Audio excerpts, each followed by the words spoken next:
I'm going to share a thought briefly with you, but then at the end of this thought, I'm going to share 4 thoughts here.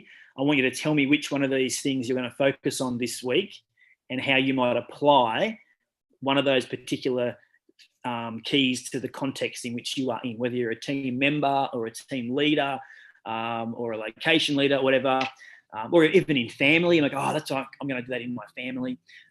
Which one of these keys to building teams do you think you could really have a look at this week? So when I share these, be thinking, okay, that's something I can apply, and be thinking how you could practically apply it, because at the end, I'm going to do a quick whip around and get you guys to just say, yep, it's this one, and I'm going to apply it in this area of my life, all right? So you get to participate in this this afternoon. All right, so here we go. This is some thoughts on building, taking teams from good to great. Are you ready for these? Or you could call this teamwork makes the dream work. Oh, or this one, there's no I in team. Yep, there's no I in team. The four keys that build the best teams. I don't know, whatever. Anyway, so as we know, if the key to unlocking the team. That's terrible. Do we have to pick which title we want at the end of this? Guys, we've got actual stuff to do here, you know. So as we know, those of us who have been a part of Beyond Church, and if you're new to Beyond Church, or if you're watching this online at some other point in time, everything at Beyond Church is all about people. It's all about people growing. It's all about people rising as leaders in their lives and rising to lead the things that God has entrusted them to lead. And so that this means that everything is always all about teams, because we know people grow together, and people grow when they're a part of something else other than just their own world. And so my heart for this season is that we would see our teams growing numerically, but also growing in their capacity to carry greater levels of load, and also in their hunger for the things of God. So that's really my heart for this season. And we're already seeing it, right? We're already seeing that. So don't be discouraged if there's an occasional, person who might not be doing what you think they should be doing, or if there's a, maybe there's not as strong attendance on a service or whatever. Like that's, my heart is that we would just see teams really growing. And your good reports are reflecting that. Seeing Richard backing vocal, leading music team in Scone. That's all what we're about. We're about seeing people rise up to be all that God's called them to be in whatever context they find themselves. So that's a massive win. That's what we're all about. So I want to see that continue, where we see a growing number of teams, but actually the teams themselves growing, their level of capacity rising, so they can carry a greater load as we prepare for what's next. And we do know that we're going to keep growing. So we do need to keep seeing teams grow, because we're going to keep growing, and we do need to keep growing ourselves as we increase capacity. So these 4 attributes that I'm going to speak to, 4 attributes of great teams. I've actually stolen these 4 thoughts, and I can tell you where they're from later, but I won't now in case you try and Google it and get distracted. But I've contextualised them for Beyond Church. So as I said, after I share these, have a think about it. I'm going to come back around to everybody and say which one of these things you think is going to really help you in the context of your team over the next week. So one of the first attributes that takes a team from good to great is conviction. So when we have conviction, we lead differently. When we have conviction, we lead with vision, and we are guided by our mission and our culture when we lead with conviction. So we don't make decisions based on our personal preferences. When we have a conviction for the cause, we have a clear, conviction for the vision and culture and mission. We don't just make decisions based on our personal preferences or our feelings at the time, or the stresses or the distractions of just something that happened on a single day. Great teams keep the mission and the culture at the centre of their decision making. And so they're always talking about culture, they're talking about vision, they're talking about mission, and they make all their decisions based on those convictions. And they keep the convictions really relevant and practical. They say, okay, if we believe that our vision is to inspire a community and our mission is to point people to Jesus as the one and only hope for humanity, then will we do this or will we not do that? Is it going to achieve what our conviction is all about? And I think that just as Beyond Church, the COVID pivot that we had to do, it wasn't a COVID permutation. Like it wasn't a COVID complete change of who we are. It was just a shift or a pivot.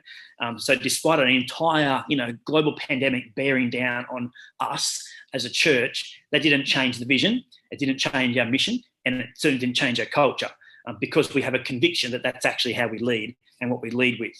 And that's the conviction of our church, and it's the conviction of all of our teams. And when we have that, it keeps us moving forward, irrespective of external stresses, our personal preferences, our feelings, our distractions. And to be honest, I do get distracted, and I am tempted to be, drawn to the next thing or the other great idea that might be out there, and particularly when things aren't going well. But what I've really loved about Beyond Church is that we have a very clear understanding and a very clear conviction. So as your team, if you want to see it move forward and be a great team, then conviction is going to be central to that. The second thing that builds great teams, takes teams from good to great, is cohesiveness. I really like this thought that there's a big difference between a team that is functionally cohesive and one that is relationally cohesive. This is really, really important. Out of the four, this is probably this is the central thing, because functional cohesion it's basically about, reliability or dependability, on getting something done, like doing the thing. That's what functional cohesion is all about. Just being good at getting the thing done. But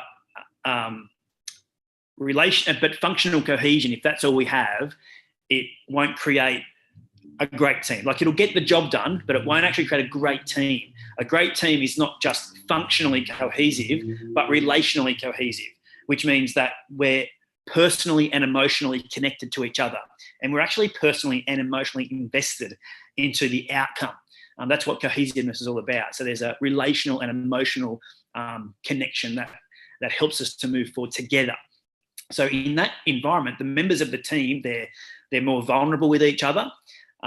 There's less fear of being judgment. There's no scorekeeping, and they're happy to give and receive, positivity and correction from each other. And that team is built by being together, not just doing together. So it's about presence. It's about, I'm here, like I'm all here with you right now. Like I'm present. It's not just about I'm ticking a box, I'm just doing a job. I'm being with you. This is central to everything we do at Beyond Church. It's why we have in our services, we have time for teams to be together, not just do together. So that's why we have teams that start early when they don't necessarily need to start that early to get the job done, because it's never about just doing the job. It's about being the team. And being a relationally cohesive team means having time together to have a laugh, have a conversation, have a coffee. Like, it's such a great privilege we get to be a part of the church, which is God's great rescue plan for humanity, and it gets to be so fun. So we get the prime opportunity as an organisation, not just to have great teams, but to have the greatest teams of any organisation in the world. Like, we're solving the problem of a broken humanity, and we get to do it by having fun together. I mean, how good is that? How great is that? It's the team that everyone wants to be a part of. So relationship building is all we're building. That's all we're doing. When it comes to church, relationship building is all we're building. That's it. That's the church. Like, you and I are the church. And for us to be relationally cohesive, it's about us getting together and being together.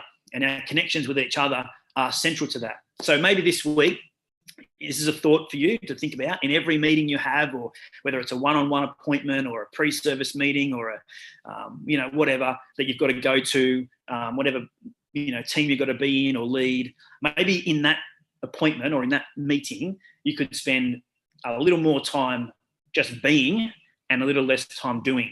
So however that contextualizes for you, but maybe you could be really practical this week and go, okay, I've got this meeting, that meeting, that meeting. In these meetings or these appointments, I've got to do these things. But what I'm going to do, I'm going to sacrifice one of the do's and I'm going to add in a B. And I'm just going to be in that meeting. I'm going to just have fun. Bring that person a coffee or a chocolate, or, tell them, a joke. I don't know, but whatever it is, just to be you and have some relational connection, because cohesiveness builds great teams. Thirdly, what else builds a team? A great team, takes a team from good to great, is clarity. to be honest, this is one of the ones that I didn't like as much because it's the one I'm not very good at. So I was like, oh, really? Clarity, is that actually important? So turns out clarity, it is helpful. And apparently it's so helpful. The person that wrote this said that clarity is king. I said, oh, maybe it's more Prince or just, I think clarity is more like court jester than king, to be honest. No, apparently it's essential. Clarity is important. Apparently teams need clarity, and each person needs to know what their tasks and their job descriptions are. That's important, and how they can stay in their lane.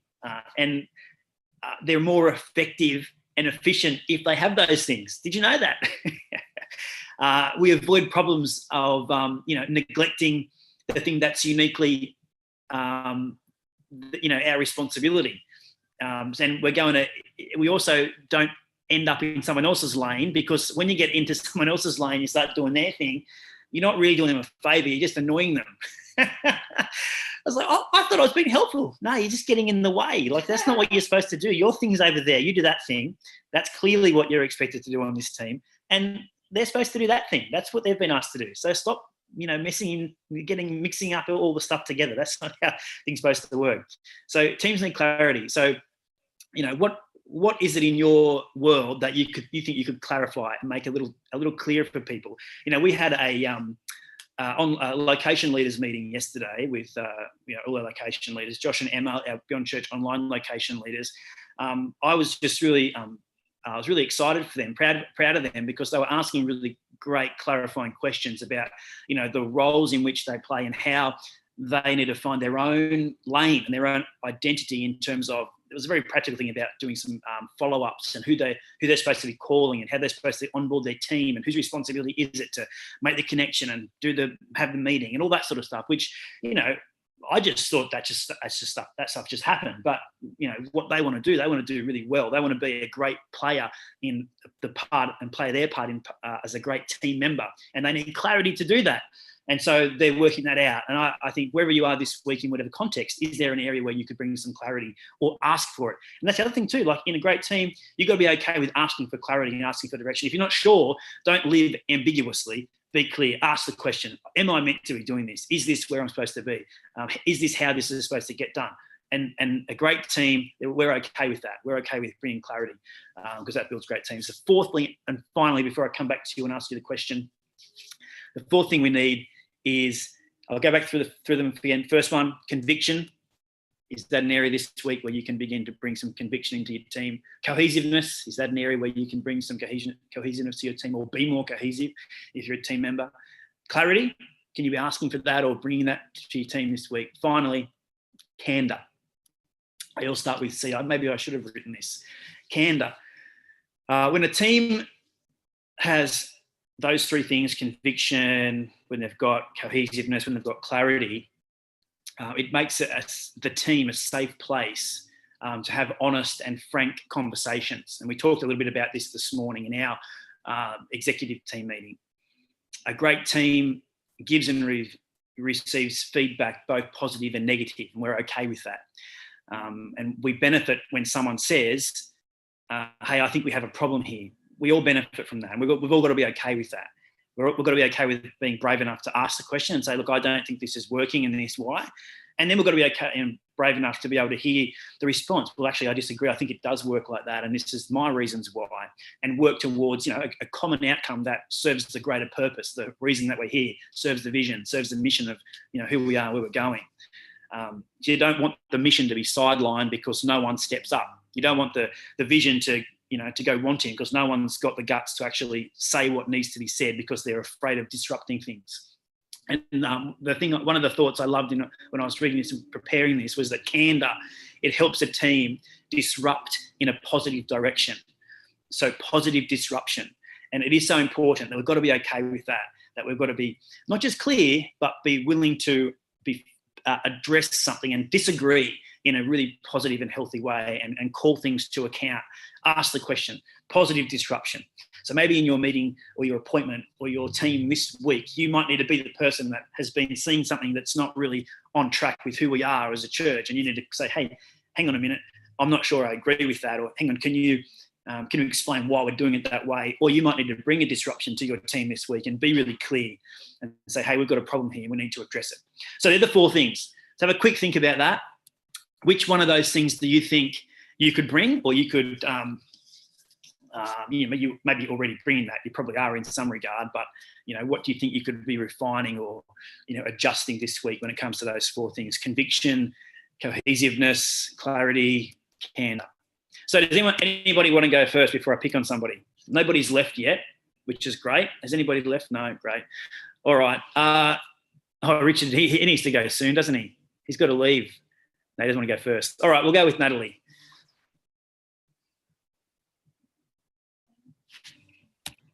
Got it. I'm just waiting for the computer to be unmuted. Cohesiveness is something I've got to work on with my teams, both finance and I think just trying to be a bit more creative in how I can get them together as a team, because being a finance team, we barely even are in the same room at the same time when we do what we do.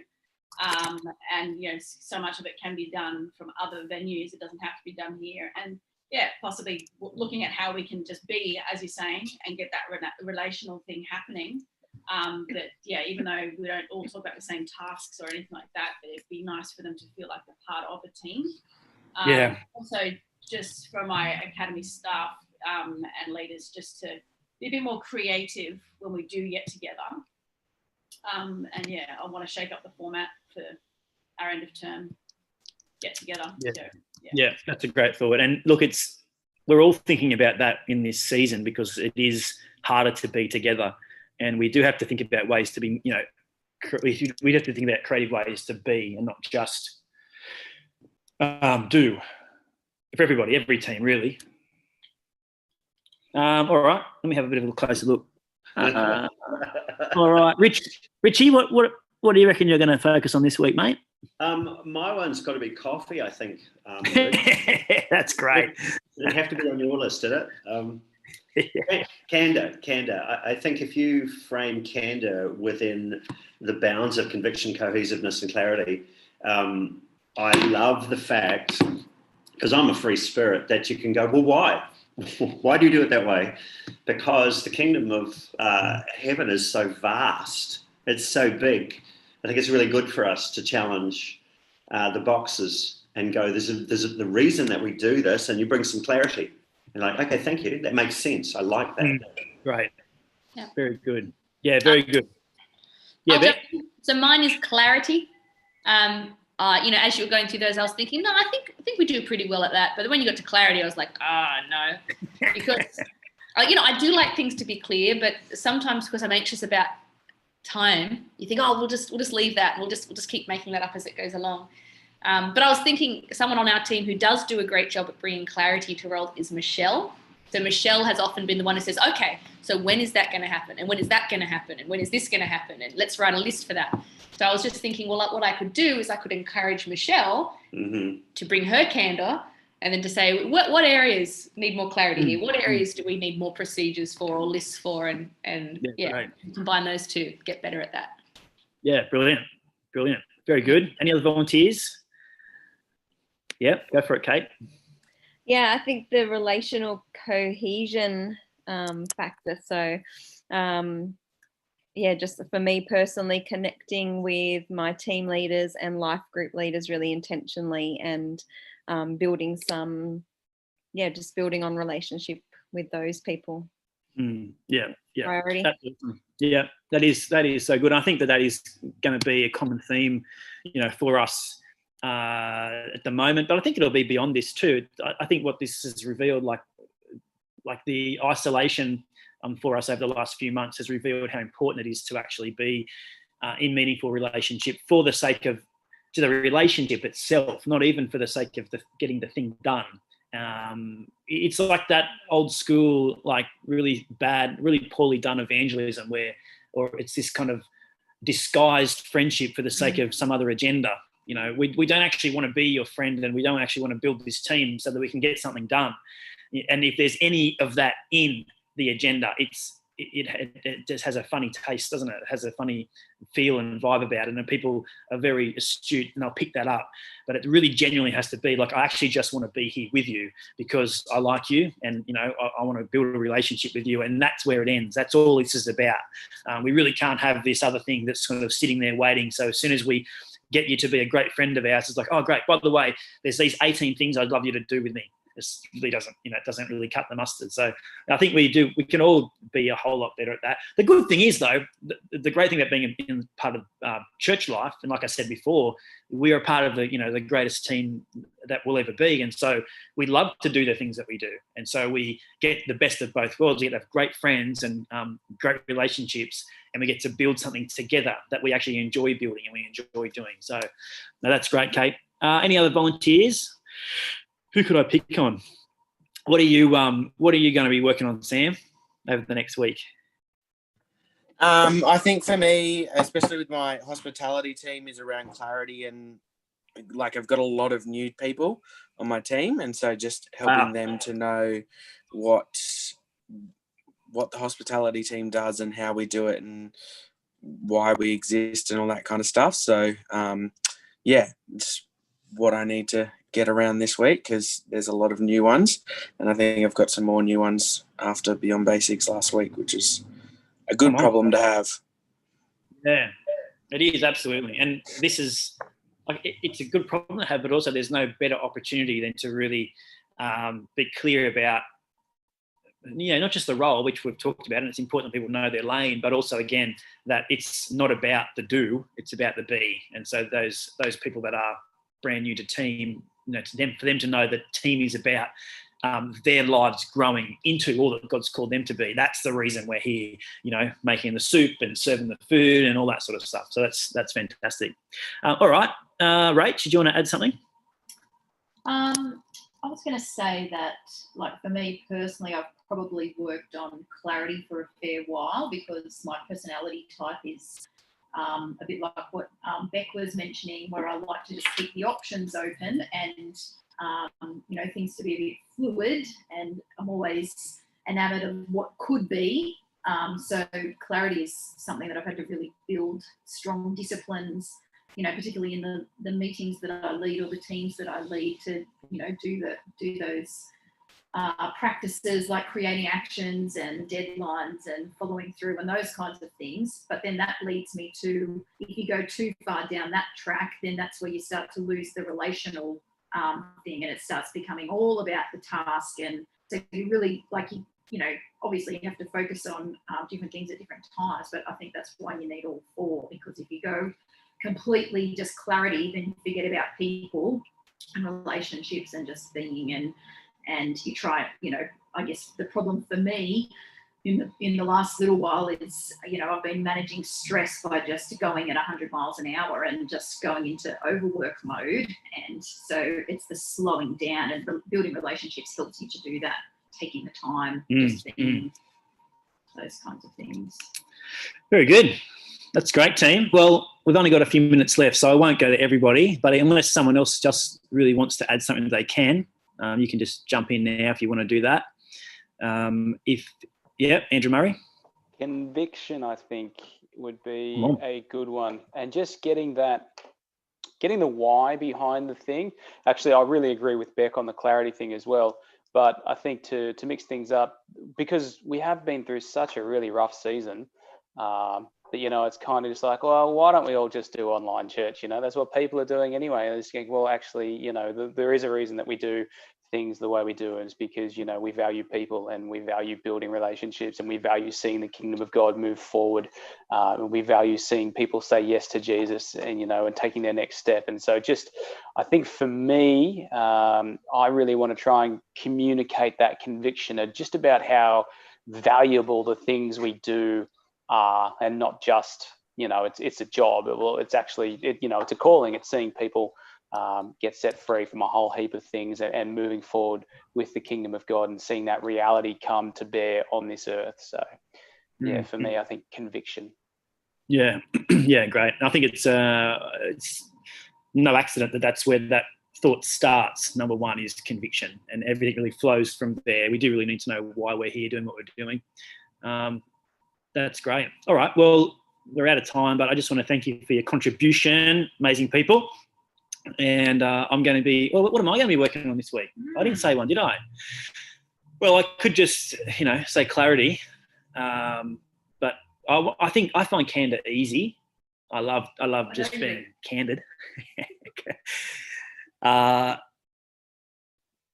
Yeah, I probably do need to. I mean, I do need to bring some clarity or ask for clarity. I think more often. I'm very happy just to overreach. I think when you do oversee a number of different things, it's easy just to dip into them and just go, oh, I'll just have a little play in that little area over there, and that won't bother anybody. And then later on, it's like, oh, what did you do that for? That's going to really stuff everyone up for a couple of weeks fixing up that little mess.